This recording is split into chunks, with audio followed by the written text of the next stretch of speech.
Hi friends, কি অবস্থা সবার? আশা করি ভালোই আছো। অনেকদিন ধরে তোমাদের সঙ্গে কোনো যোগাযোগ নেই, তাই আজ চলে এলাম তোমাদের মাঝে নতুন একটি ভিডিও নিয়ে।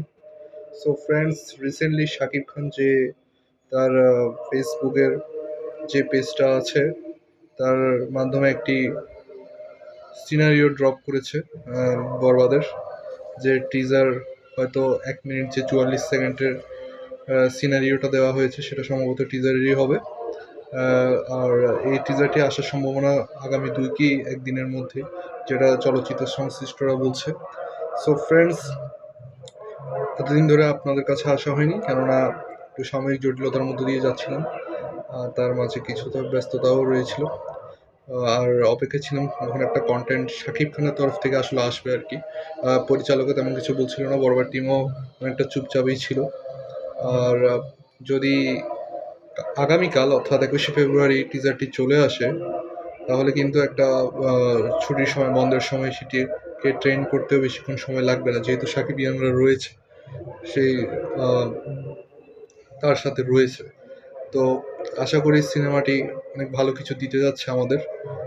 তো একটা বিষয় আসলে না বললেই নয়, যে শাকিব খানের যে ফার্স্ট লুক যেটা ছিল সেটা দেখার পর কিন্তু আমি তার কে নিয়ে সেই রিভিউটি নিয়ে আমি কন্টেন্টও বানিয়েছিলাম। তো আশা করি যে প্রথম থেকেই তার ফার্স্ট লুক থেকেই যে এক্সাইটমেন্ট তৈরি হয়েছিল সবার মধ্যে, সেটা টিজার আসার পরেও, গান, ডিজিটালি যে সমস্ত কন্টেন্টগুলো রয়েছে সেগুলো আসার পরেও তা একই সাথে বজায় থাকবে। আর আরেকটা কথা যেটা না বললেই আসলে নয়, ঈদে শাকিব ভাই আসছে, তার পাশাপাশি আরও 2-3টে সিনেমা আসছে অলরেডি। জঙ্গলির একটি গানও রিলিজ দেওয়া হয়েছে সিয়াম আহমেদের। গানটি হয়তো অতটা পপুলার হয়নি এখন অবধি।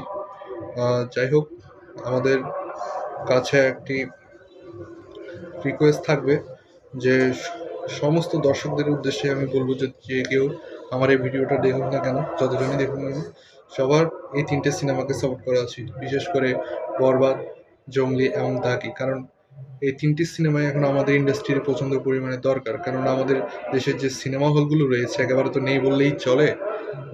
সর্বমোট হাতে গোনা প্রায় 40 থেকে 50টি সিনেমা হল আমাদের দেশে আছে। তাও ঈদ আসলে হয়তো হাতে গোনা আরও 70 থেকে 80টা সিনেমা হল খোলে। তো আসলে এভাবে তো একটা সিনেমা ইন্ডাস্ট্রি টিকে থাকতে পারে না। একটা বিগ স্কেলের সিনেমা যে তৈরি করবে 10 কোটি 12 কোটি টাকা দিয়ে, সে পরিচালক সে সিনেমার রেন্টালটা কীভাবে বিক্রি করবে যদি সে ধরনের হলেই সে দেশে না পায়, মার্কেটেই যদি সে না পায়, তাহলে সেল করবে কার কাছে? তো 100টা বা 150টা সিনেমা হল দিয়ে তো আসলে 14 থেকে 15 কোটি বাজেটের সিনেমা টাকা উঠিয়ে আনা সম্ভব না। যাই হোক, আমরা আশাবাদী যে বরবাদ ভালো কিছু করতে যাচ্ছে, যেহেতু এখন পর্যন্ত কোনো নেগেটিভ রিভিউ নেই বরবাদের কোনো কন্টেন্ট নিয়ে। আর তেমন একটা বিশেষ কন্টেন্টও আমরা দেখতে পাইনি, শুধুমাত্র ফার্স্ট লুকটা ছাড়া। আর 2 দিন আগে যে শাকিব খান তার কভারে একটা ফটো দিয়েছিল বরবাদ 1 মিনিট 44 সেকেন্ডের, টিজার হয়তো সম্ভবত আসতে পারে। তো আমার শুভকামনাই থাকবে তার প্রতি, যাতে এই সিনেমাটি ভালো কিছু করতে পারে।